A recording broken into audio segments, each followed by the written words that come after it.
How well can a game that looks like it came from the SNES era sell in 2018? Now, this really pisses me off to no end.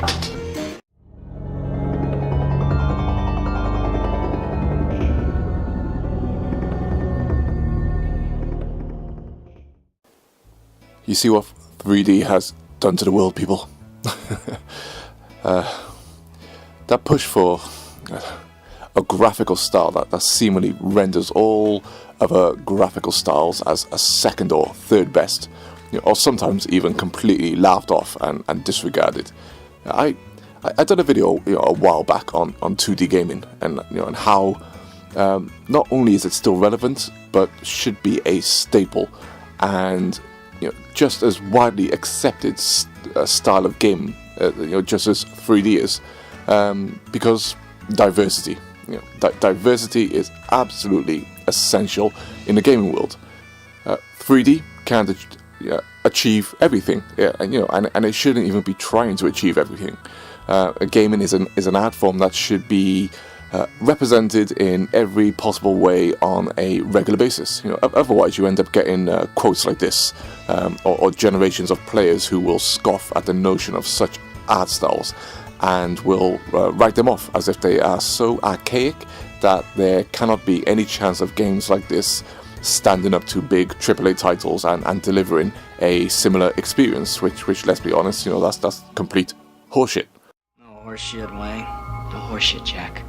I've literally just jumped off Hollow Knight, and I can tell you right now that the atmosphere, story, and world for me, puts something like Xenoblade Chronicles 2 to shame.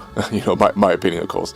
But for me to say something like that should add some weight to it, and and should show how I look at games, and don't automatically assume that just because it's in 2D.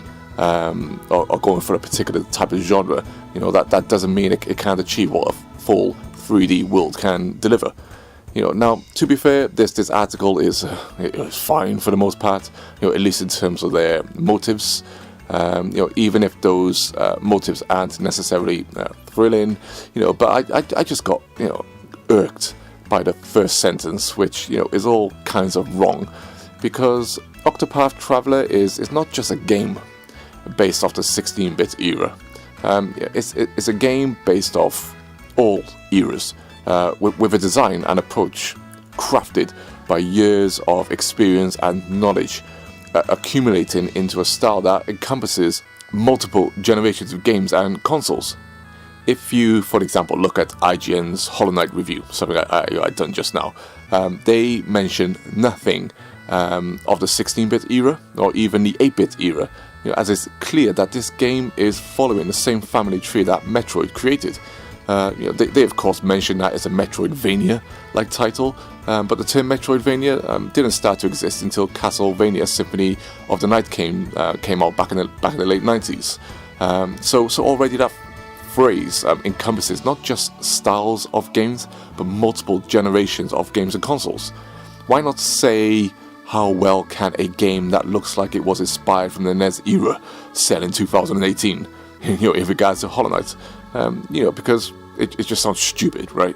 When I first saw Octopath, don't get me wrong, I was the first one to say that I would love a Final Fantasy VI remake in this engine, but not because it looked like a SNES game, but it was one of the first modern art styles that I had seen that I knew would fit the natural evolution of what Final Fantasy VI would look like if it were given a modern remake. But in reality, when I saw this game, it instantly reminded me of when Square made RPGs that looked like this. I did another video on this as well. Actually, I talked about Octopath, and and not the direction that the Square went in for the most part with their later 3D games. I missed this art style and direction of RPG from them, because in reality, it should have never gone away. This game looks like another evolution of games like Xenogears, and another great Square RPG. Some people rate it as their best. And then jump to today, and you have games like Radiant Historia, which came out on the Nintendo DS. You know, still an RPG, by the way. You know, which also got a 3DS re-release. You know, so check it out if you haven't already. You know, once again, you know, check IGN's review on this. Sorry, I done just now as well. And outside of mentioning it to be a classic RPG, you see no mention of the 16-bit era or anything.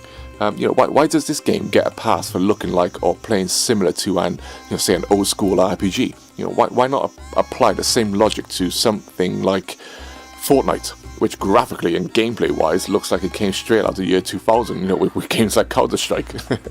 You know, how about a game like Ethereum Odyssey, which when I look at this series, it instantly reminds me of games like the old Avenger games. And one that comes to mind is Shining the Holy Ark on a Sega Saturn, another game from the 90s. You know, yeah, check out their review, and once again, no mention of this game looking and playing like a game from this era or previous eras.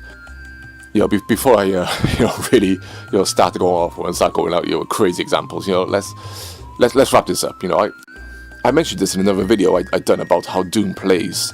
In terms of like its reload and its speed and stuff like this, and how it felt weird, you know, and strange, you know, after all these years of playing games, you know, with control schemes like Halo and Call of Duty, you know, which plague most FPS games titles today.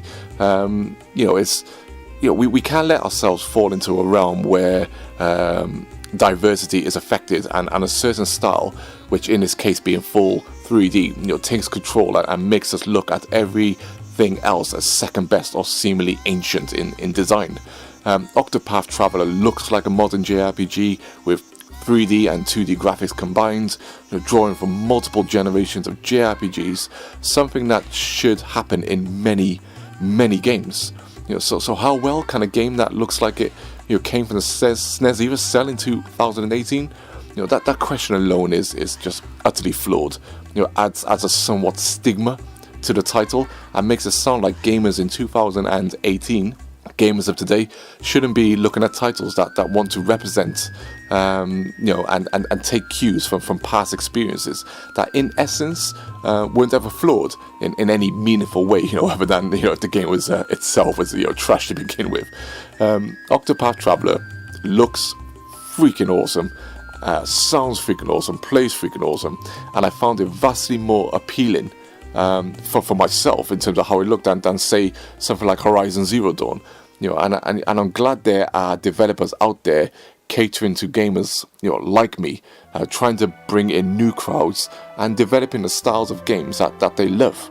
You know, this is what creates diversity, and RPGs like Octopath Traveler, they should just exist without questioning if they are throwbacks.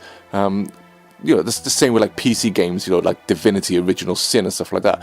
These RPGs, you know, shouldn't be blasted for going a certain direction, because they were the originators.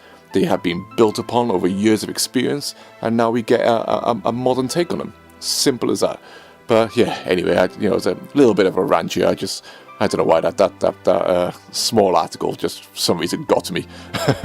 You know, but anyway, I hope everyone's who owns a Switch has bought Octopath Traveler. You know, I've already played a bit so far. I just want to finish up one other game, but I can't wait to get on it. From what I played, you know, it's absolutely awesome, looks great, and you know, is one of those RPGs that I just want to see more of.